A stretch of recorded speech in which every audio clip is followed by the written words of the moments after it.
Hey guys, I'm here in place of my sister. She had to go to school and she didn't have time for a response video, so it's my job to slay the dragon now.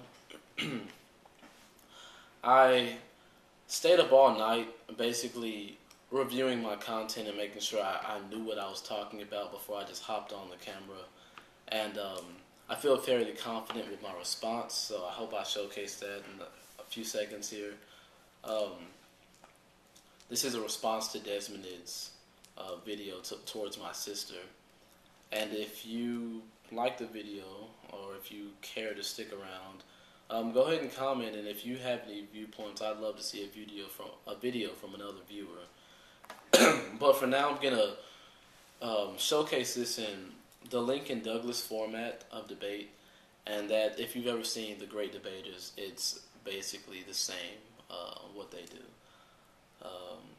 So, yeah, with that, I'll get started.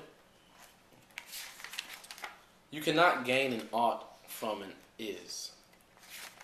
It is because I agree with David Human that I stand resolved that morals come from religion. Therefore, the two cannot be separated. I'll support this with the value of morality. Morality, noun, plural. Conformity to rules of right conduct, moral or virtuous conduct. Definition 2, moral quality or character. Desmond's first contention out of 5 that I recognized was that we are moral because we evolved to be moral. It's essential to a species that it understands some basic social constructs. This is easily refuted by using the philosophy of thermodynamics. I'll just reiterate a short summarization of it. There's no way to say that a given act is moral or immoral unless there's a standard beyond humanity. If objective law exists, then there must be an objective lawgiver, correct? Everything has to come from something, basically. Otherwise, we wouldn't be arguing this issue.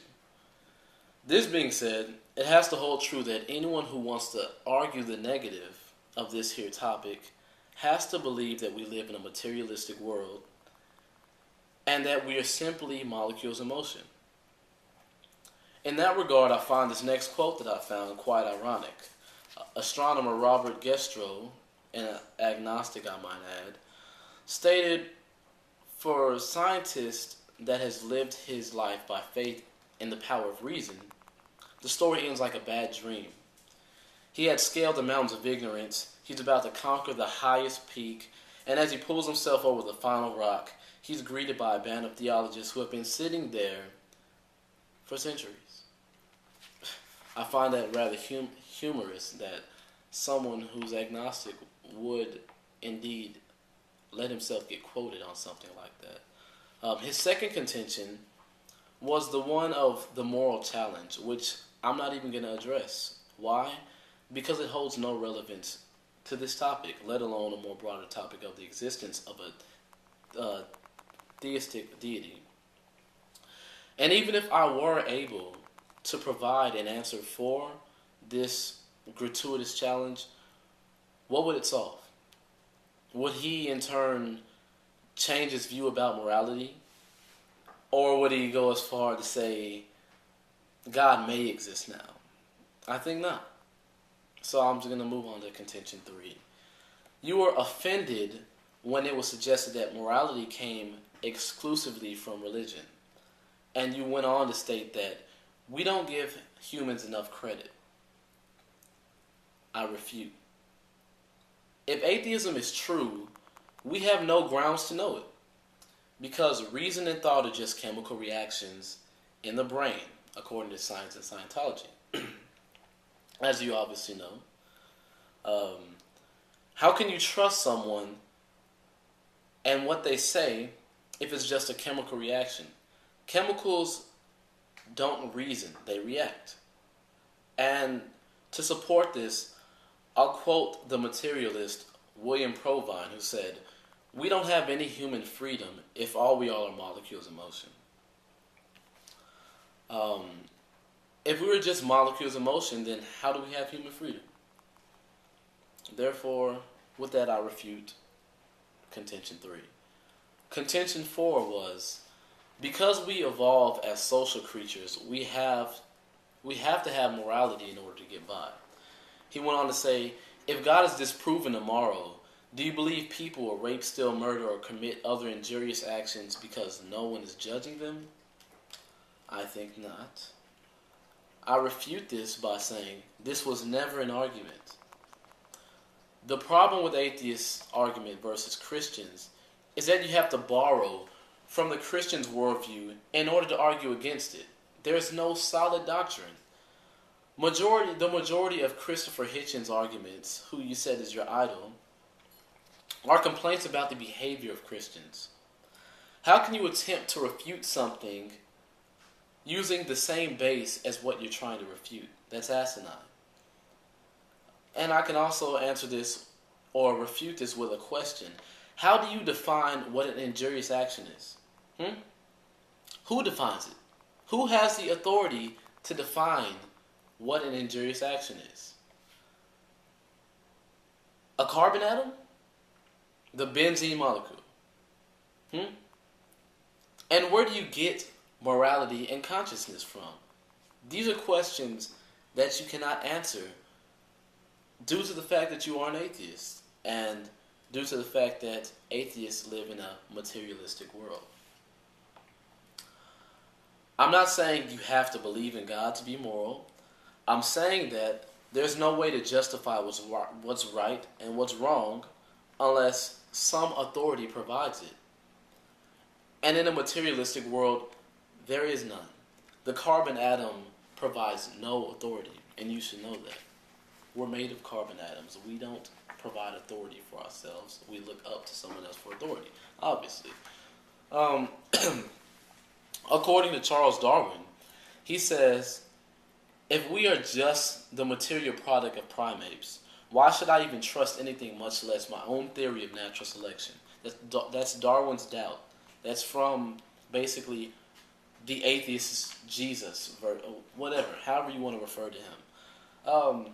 And this would bring me to contention 5, your final contention, which you said, doing something that is good is not inherently good any more than if you do it expecting some sort of divine reward, or if you don't do something bad in fear of divine punishment.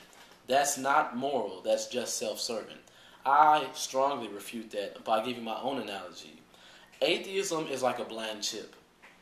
You have to dip it here, you have to dip it there just to taste it. You attack arguments with the intention of negativity, so of course it's going to be a sound argument. This goes hand in hand with the majority of people that choose to follow Christopher Hitchens' teachings. The best way to summarize this thought process behind an atheist is, there's no God and I hate him. Yeah. It's funny. And with that, I'd like to leave you with a question of my own and a statement of my very own. My question being, if you recognize that I recognize that a God exists, who are you to think that you can even acutely fathom how he works? And if you could fathom, wouldn't he not be a God? I guarantee you couldn't answer that. And with that, I'll leave you with my very own quote. The moment you can stop coming up with excuses as to why my God doesn't exist, I'll stop knowing that he does. Okay? I had fun arguing the affirmative. I'd like to try and argue the negative too, if somebody can find a different argument other than the one I just presented. But I'm very tired, so I'm going to go to bed or take a nap and then take a shower because I stink. And if you like the video, comment, subscribe, or send me a video with your own opinions. You can probably inbox me with your suggestions and or with your opinions, and I'll try to incorporate that into another video if you want. Just whatever. I thank y'all for being supportive. Please subscribe to Desmond if you are interested in Yu-Gi-Oh, or if you even like these segments and you don't want to subscribe to me. Um, but anyways, I'll probably get back with another video later on today as well after I upload this one. But until then, Lotus out.